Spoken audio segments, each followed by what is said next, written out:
42 ಜನರು ಪ್ರಯಾಣ ಮಾಡುತ್ತಿದ್ದ ಏರ್ ಇಂಡಿಯಾ ವಿಮಾನ ಪತನ ಆಗಿದೆ. ಈ ಸುದ್ದಿ ಕೇಳಿ ವಿಶ್ವದಾದ್ಯಂತ ಜನರು ಸಂತಾಪ ಸೂಚಿಸುತ್ತಿದ್ದಾರೆ. ಅಹಮದಾಬಾದ್ನಲ್ಲಿ ನಡೆದ ಈ ಘಟನೆಯಿಂದ ಅನೇಕ ಸೆಲೆಬ್ರಿಟಿಗಳಿಗೂ ಶಾಕ್ ಆಗಿದೆ. ಟೇಕ್ ಆಫ್ ಆದ ಕೆಲವೇ ನಿಮಿಷಗಳಲ್ಲಿ ಏರ್ ಇಂಡಿಯಾ ವಿಮಾನ ಅಪಘಾತಕ್ಕೆ ಈಡಾಗಿದೆ. ಈ ಭೀಕರ ದುರಂತದ ಬಗ್ಗೆ ನಟಿ ರಮ್ಯಾ, ರಶ್ಮಿಕಾ ಮಂದಣ್ಣ ಹಾಗೂ ಯಶ್, ಅಲ್ಲು ಅರ್ಜುನ್, ರಾಧಿಕಾ ಪಂಡಿತ್ ಸೇರಿದಂತೆ ಅನೇಕ ಸೆಲೆಬ್ರಿಟಿಗಳು ಪ್ರತಿಕ್ರಿಯಿಸಿದ್ದಾರೆ. ಇನ್ಸ್ಟಾಗ್ರಾಮ್ ಸ್ಟೋರಿ ಮೂಲಕ ಕಂಬನಿ ಮಿಡಿದಿದ್ದಾರೆ. ಅಹಮದಾಬಾದ್ ಏರ್ ಇಂಡಿಯಾ ಫ್ಲೈಟ್ ವಿಮಾನ ದುರಂತ ಭಯಾನಕವಾಗಿದೆ.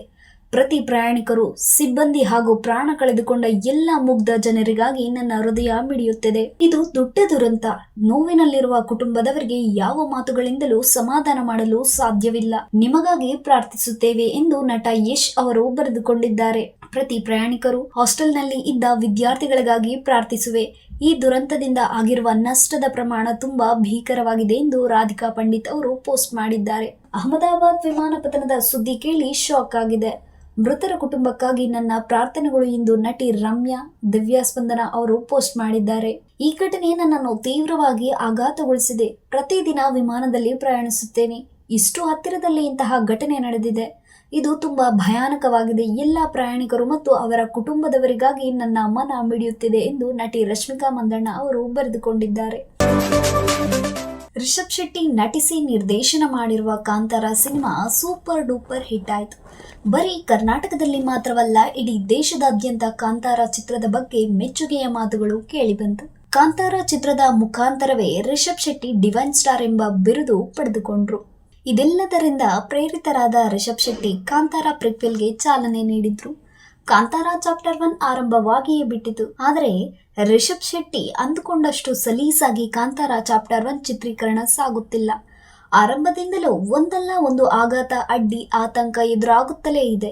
ಕಾಂತಾರ ಚಾಪ್ಟರ್ 1 ಶುರುವಾದಾಗಿನಿಂದ ಹಿಡಿದು ಇಲ್ಲಿಯವರೆಗೂ ಚಿತ್ರಕ್ಕೆ ಸಂಬಂಧಿಸಿದ 3 ಸಾವನ್ನಪ್ಪಿದ್ದಾರೆ. ಜೂನಿಯರ್ ಆರ್ಟಿಸ್ಟ್ ಕಪಿಲ್, ನಟ ರಾಕೇಶ್ ಪೂಜಾರಿ ಹಾಗೂ ಮಿಮಿಕ್ರಿ ಕಲಾವಿದ ನಿಜು ವಿಕೆ ಮೃತಪಟ್ಟಿದ್ದಾರೆ. ಕಾಂತಾರ ಚಾಪ್ಟರ್ 1 ಸಿನಿಮಾದಲ್ಲಿ ಕೇರಳ ಮೂಲದ MF ಕಪಿಲ್ ಜೂನಿಯರ್ ಆರ್ಟಿಸ್ಟ್ ಆಗಿ ಕೆಲಸ ಮಾಡುತ್ತಿದ್ರು. ಉಡುಪಿ ಜಿಲ್ಲೆಯ ಕೊಲ್ಲೂರು ಬಳಿ ಇರುವ ಸೌಪರ್ಣಿಕಾ ನದಿಯಲ್ಲಿ ಕಪಿಲ್ ಈಜಾಡಲು ಹೋಗಿದ್ರು. ಆ ವೇಳೆ ಅವರು ಆಕಸ್ಮಿಕವಾಗಿ ನದಿಯಲ್ಲಿ ಮುಳುಗಿ ಸಾವನ್ನಪ್ಪಿದ್ರು. ಕಾಂತಾರ ಚಾಪ್ಟರ್ 1 ಚಿತ್ರದಲ್ಲಿ ನಟಿಸುವ ಅವಕಾಶ ರಾಕೇಶ್ ಪೂಜಾರಿ ಅವರನ್ನು ಹುಡುಕಿಕೊಂಡು ಬಂದಿತ್ತು. ಆದರೆ ಮೇ 12ರಂದು ಹೃದಯಾಘಾತದಿಂದ ರಾಕೇಶ್ ಪೂಜಾರಿ ಹಠಾತ್ ಸಾವನ್ನಪ್ಪಿದ್ರು. ರಾಕೇಶ್ ಪೂಜಾರಿ ಸಾವನ್ನಪ್ಪಿ ಸರಿಯಾಗಿ 1 ತಿಂಗಳ ನಂತರ ಜೂನ್ 12ರಂದು ಕಾಂತಾರ ಚಾಪ್ಟರ್ 1 ಚಿತ್ರೀಕರಣಕ್ಕಾಗಿ ಬಂದಿದ್ದ ಕೇರಳ ಮೂಲದ ಮಿಮಿಕ್ರಿ ಕಲಾವಿದ ನಿಜು ವಿಕೆ ಮೃತಪಟ್ಟಿದ್ದಾರೆ. ಒಟ್ನಲ್ಲಿ 2 ತಿಂಗಳ ಅವಧಿಯಲ್ಲಿ ಕಾಂತಾರ ಚಿತ್ರಕ್ಕೆ ಸಂಬಂಧಿಸಿದ 3 ಸಾವನ್ನಪ್ಪಿದ್ದಾರೆ. ಬ್ರಾಡ್ ಚಿತ್ರದ ಟೀಸರ್ ರಿಲೀಸ್ ಆಗಿದೆ. ಡಾರ್ಲಿಂಗ್ ಕೃಷ್ಣ 40ನೇ ಜನ್ಮದಿನಕ್ಕೆ ಈ ಟೀಸರ್ ರಿಲೀಸ್ ಆಗಿದೆ. ಕೌಸಲ್ಯ ಸುಪ್ರಜಾ ರಾಮ ಚಿತ್ರ ಆದ್ಮೇಲೆ ಡೈರೆಕ್ಟರ್ ಶಶಾಂಕ್ ಮತ್ತು ಡಾರ್ಲಿಂಗ್ ಕೃಷ್ಣ ಈ ಸಿನಿಮಾ ಮಾಡಿದ್ದಾರೆ. ಬ್ರಾಟ್ ಅಂತಲೇ ಈ ಒಂದು ಚಿತ್ರಕ್ಕೆ ಟೈಟಲ್ ಕೊಟ್ಟಿದ್ದಾರೆ. ಈ ಬ್ರಾಟ್ ಅಂದ್ರೆ ಏನು ಅನ್ನೋ ಪ್ರಶ್ನೆ ಮೂಲಕವೇ ಈ ಟೀಸರ್ ಓಪನ್ ಆಗುತ್ತದೆ. ನೋಡ್ತಾ ನೋಡ್ತಾ ಹೋದಂತೆ ಇಡೀ ಟೀಸರ್ ಅಲ್ಲಿ ಡಾರ್ಲಿಂಗ್ ಕೃಷ್ಣ ಅವರ 2 ರೂಪ ಕಾಣಿಸುತ್ತವೆ. ನಮ್ಮ ದುಡ್ಡಿನಲ್ಲಿ ನಮ್ಮ ಬೆವರಿನ ವಾಸನೆ ಇರಬೇಕು ಅನ್ನುವ ಅಪ್ಪನ ಹಾದಿಯಲ್ಲೇ ಸಾಗೋ ಒಬ್ಬ ಡಾರ್ಲಿಂಗ್ ಕೃಷ್ಣ ಕಾಣಿಸುತ್ತಾರೆ. ಕಟ್ ಮಾಡಿದ್ರೆ ಇದೇ ಕೃಷ್ಣ ಶ್ರೀಮಂತ ಕೃಷ್ಣನಾಗಿಯೇ ಕಾಣಿಸೋ ರೂಪವೂ ಇದೆ. ಬ್ರಾಟ್ ಅಂದ್ರೆ ಏನು? ಪೊಲೀಸ್ ಅಚ್ಯುತ್ ಕುಮಾರ್ ಆ ಟೀಚರ್ಗೆ ಕೇಳ್ತಾರೆ. ಹೀಗೆ ಈ ಟೀಸರ್ ಶುರುವಾಗುತ್ತದೆ. ಪೊಲೀಸ್ನ ಮಗ ಕೃಷ್ಣ ಸಿಂಪಲ್ ರೂಪವು ತೆರೆದುಕೊಳ್ಳುತ್ತದೆ. ನಮ್ಮ ದುಡ್ಡಿನಲ್ಲಿ ನಮ್ಮ ಬೆವರು ವಾಸನೆ ಇರಬೇಕು ಅನ್ನುವ ಅಪ್ಪನ ಫಿಲಾಸಫಿ ನಂಬಿಕೆ ಹೋಗುವ ಕೃಷ್ಣ ಇಲ್ಲಿ ಗಮನ ಸೆಳೆಯುತ್ತಾರೆ. ಟ್ರಾಫಿಕ್ ಅಲ್ಲಿ ನಾಯಿ ಒಂದು ಬೆಂಚ್ ಕಾರ್ ಕಿಟಕಿಯಲ್ಲಿ ಇರೋದು ಕಂಡು ಚೇಂಜ್ ಆಗೋ ದೃಶ್ಯವೂ ಇಲ್ಲಿದೆ. ಚೇಂಜ್ ಆದ ಆ ದೃಶ್ಯಗಳಲ್ಲಿ ಡಾರ್ಲಿಂಗ್ ಕೃಷ್ಣ ಅವರ ಶ್ರೀಮಂತ ಲುಕ್ ಕಾಣಿಸುತ್ತದೆ. ದುಡ್ಡಿನ ಬಗ್ಗೆ ಅತಿ ಹೆಚ್ಚು ಆಸೆ ಇರೋ ವ್ಯಕ್ತಿ ಈ ಕೃಷ್ಣ ಅನ್ನೋದು ಈ ಟೀಸರ್ ನಿಂದ ತಿಳಿಯುತ್ತದೆ ನೋಡಿ.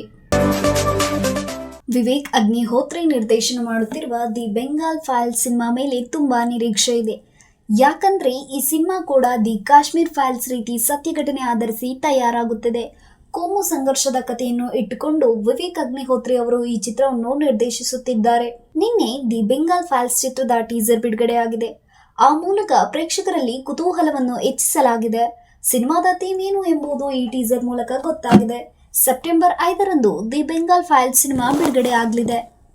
ಭಾರತದ ಇತಿಹಾಸದಲ್ಲಿ ಅಡಗಿರುವ ಕೆಲವು ಕಹಿ ಘಟನೆಗಳನ್ನೇ ವಿವೇಕ್ ಅಗ್ನಿಹೋತ್ರಿ ಅವರು ಸಿನಿಮಾ ಮೂಲಕ ತೋರಿಸುತ್ತಿದ್ದಾರೆ. ಕಾಶ್ಮೀರ ನಿಮ್ಮನ್ನು ನೋಯಿಸಿದ್ದರೆ ಬಂಗಾಳ ಕೂಡ ನಿಮ್ಮನ್ನು ನೋಯಿಸಲಿದೆ ಎಂದು ವಿವೇಕ್ ಅಗ್ನಿಹೋತ್ರಿ ಅವರು ಕ್ಯಾಪ್ಟನ್ ನೀಡುವ ಮೂಲಕ ಸೋಷಿಯಲ್ ಮೀಡಿಯಾದಲ್ಲಿ the Bengal Files cinema teaser ಹಂಚಿಕೊಂಡಿದ್ದಾರೆ. ನಾನೊಬ್ಬ ಕಾಶ್ಮೀರಿ ಪಂಡಿತ, ಹಾಗಾಗಿ ಪೂರ್ತಿ ಭರವಸೆಯೊಂದಿಗೆ ಹೇಳಬಲ್ಲೆ, ಬಂಗಾಳ ಕೂಡ ಇನ್ನೊಂದು ಕಾಶ್ಮೀರದ ರೀತಿಯೇ ಆಗುತ್ತದೆ. ಸ್ವಾತಂತ್ರ್ಯ ಸಿಕ್ಕು 80 ವರ್ಷ ಕಳೆದ ನಂತರವೂ ನಾವು ಕೋಮು ರಾಜಕೀಯದ ಜೊತೆ ಹೋರಾಡುತ್ತಿದ್ದೇವೆ. ನಾವು ನಿಜಕ್ಕೂ ಸ್ವತಂತ್ರರಾಗಿದ್ದೇವೆ ಎಂಬುದಾದರೆ ಇಷ್ಟು ಅಸಹಾಯಕರಾಗಿದ್ದೇವೆ ಯಾಕೆ ಎಂಬ ಡೈಲಾಗ್ನೊಂದಿಗೆ ದಿ ಬೆಂಗಾಲ್ ಫೈಲ್ಸ್ ಸಿನಿಮಾದ ಟೀಸರ್ ಆರಂಭ ಆಗುತ್ತಿದೆ. ದಿ ಬೆಂಗಾಲ್ ಫೈಲ್ಸ್ ಸಿನಿಮಾದಲ್ಲಿನ ಎಲ್ಲಾ ಪ್ರಮುಖ ಪಾತ್ರಗಳನ್ನು ಈ ಟೀಸರ್ನಲ್ಲಿ ತೋರಿಸಲಾಗಿದೆ. ಪಲ್ಲವಿ ಜೋಶಿ, ಮಿಥುನ್ ಚಕ್ರವರ್ತಿ, ದರ್ಶನ್ ಕುಮಾರ್, ಅನುಪಮಾ ಖೇರ್ ಮುಂತಾದ ಕಲಾವಿದರು ಈ ಚಿತ್ರದಲ್ಲಿ ನಟಿಸಿದ್ದಾರೆ. ಟೀಸರ್ ನೋಡಿದ ಬಳಿಕ ಪ್ರೇಕ್ಷಕರು ಪಾಸಿಟಿವ್ ಪ್ರತಿಕ್ರಿಯೆ ನೀಡಿದ್ದಾರೆ. ದಿ ಕಾಶ್ಮೀರ್ ಫೈಲ್ಸ್ ರೀತಿ ದಿ ಬೆಂಗಾಲ್ ಫೈಲ್ಸ್ ಕೂಡ ಸೆನ್ಸೇಷನ್ ಸೃಷ್ಟಿ ಮಾಡುವ ಸಾಧ್ಯತೆ ದಟ್ಟವಾಗಿದೆ. ಆಮಿರ್ ಖಾನ್ ಅವರು ಮುಂಬರುವ ಸಿತಾರೆ ಜಮೀನ್ ಪರ್ ಚಿತ್ರದ ಪ್ರಮೋಷನ್ನಲ್ಲಿ ಭಾಗಿಯಾಗಿದ್ದಾರೆ. ಇದಕ್ಕಾಗಿ ವಿವಿಧ ಕಡೆಗಳಲ್ಲಿ ಸಂದರ್ಶನ ನೀಡುತ್ತಿದ್ದಾರೆ. ಅವರು ಈ ವೇಳೆ ಲೋಕೇಶ್ ಕನಗರಾಜ್ ನಿರ್ದೇಶನದ ಕೂಲಿ ಸಿನಿಮಾದಲ್ಲಿ ಅತಿಥಿ ಪಾತ್ರ ಮಾಡಿದ್ದಾಗಿ ಹೇಳಿಕೊಂಡಿದ್ದಾರೆ. ಅಲ್ಲದೆ ಕತೆ ಕೇಳದೆ ಈ ಸಿನಿಮಾ ಮಾಡಲು ಒಪ್ಪಿಕೊಂಡಿದ್ದಾಗಿ ಅವರು ವಿವರಿಸಿದ್ದಾರೆ. ಇದನ್ನು ಕೇಳಿ ಅನೇಕರಿಗೆ ಅಚ್ಚರಿಯಾಗಿದೆ. ನಾನು ರಜನಿಕಾಂತ್ ಅವರ ದೊಡ್ಡ ಅಭಿಮಾನಿ. ಅವರ ಬಗ್ಗೆ ನನಗೆ ಸಾಕಷ್ಟು ಪ್ರೀತಿ ಮತ್ತು ಗೌರವ ಇದೆ. ಹೀಗಾಗಿ ನಾನು ಸ್ಕ್ರಿಪ್ಟ್ ಕೇಳಲೂ ಇಲ್ಲ. ಲೋಕೇಶ್ ಅವರು ರಜನಿ ಅವರ ಸಿನಿಮಾ ಎನ್ನುತ್ತಿದ್ದಂತೆ ನಾನು ಒಪ್ಪಿಕೊಂಡೆ. ಯಾವುದೇ ಪಾತ್ರ ಆದರೂ ಅದನ್ನು ನಾನು ಮಾಡುತ್ತೇನೆ ಎಂದು ಅವರಿಗೆ ಹೇಳಿದ್ದೆ ಎಂದಿದ್ದಾರೆ ಆಮಿರ್ ಖಾನ್. ಕೂಲಿ ಸಿನಿಮಾ ಆಗಸ್ಟ್ 14ರಂದು ರಿಲೀಸ್ ಆಗುತ್ತಿದೆ. ನಾಗಾರ್ಜುನ ಅಕ್ಕಿನೇನಿ, ಉಪೇಂದ್ರ, ಸೌಬಿನ್ ಸಾಹಿರ್, ಶ್ರುತಿ ಹಾಸನ್, ಸತ್ಯರಾಜ್ ಈ ಸಿನಿಮಾದಲ್ಲಿ ನಟಿಸಿದ್ದಾರೆ. ಪೂಜಾ ಹೆಗ್ಡೆ ವಿಶೇಷ ಪಾತ್ರದಲ್ಲಿ ಕಾಣಿಸಿಕೊಂಡಿದ್ದಾರೆ. 1995ರಲ್ಲಿ ಆತಂಕ್ ಸಿನಿಮಾದಲ್ಲಿ ರಜನಿ ಹಾಗೂ ಅಮೀರ್ ಒಟ್ಟಾಗಿ ನಟಿಸಿದ್ರು. ಇದನ್ನು ದಿಲೀಪ್ ಶಂಕರ್ ನಿರ್ದೇಶನ ಮಾಡಿದ್ರು. ಈಗ 30 ವರ್ಷಗಳ ಬಳಿಕ ಇವರು ಮತ್ತೆ ಒಂದಾಗಿದ್ದಾರೆ. ಆಮಿರ್ ಖಾನ್ ಅವರು ಸಿತಾರೆ ಜಮೀನ್ ಪರ್ ಸಿನಿಮಾದಲ್ಲಿ ನಟಿಸಿದ್ದಾರೆ. ಇದು ತಾರೆ ಜಮೀನ್ ಪರ್ ಸಿನಿಮಾದ ಮುಂದುವರಿದ ಭಾಗ. ಈ ಸಿನಿಮಾ ಜೂನ್ 20ರಂದು ರಿಲೀಸ್ ಆಗಲಿದೆ.